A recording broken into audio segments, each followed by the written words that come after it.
Le parc des radars, spécialement sur le réseau bidirectionnel, est très dégradé. Il a subi à la fois des dégradations, mais aussi des destructions qui sont importantes. Et de fait, même si nous ne communiquons pas de chiffres, on constate malheureusement une remontée des vitesses et plus globalement d'ailleurs de comportements détestables sur les routes.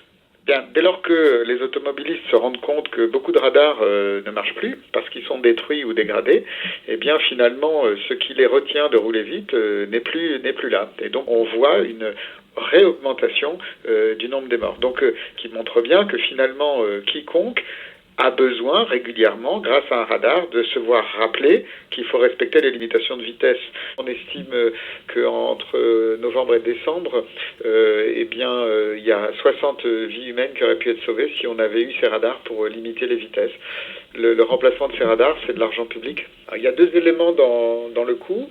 Il y a le remplacement des radars qui devrait coûter environ, le remplacement et le nettoyage devrait coûter environ 40 millions d'euros. Et puis, vous savez que les radars, ils ont évidemment, quand ils flashent, ça procure des recettes. C'est pas pour ça qu'on les met, mais c'est un fait quand ils flashent, ils font des recettes. Et on estime que cette baisse des recettes devrait s'élever à près de 500 millions d'euros. Et donc comme ces 500 millions d'euros vont essentiellement à la sécurité routière pour 92%, c'est aussi des routes qu'on ne peut plus financer, c'est des aménagements faits par les collectivités territoriales qu'on ne peut plus financer.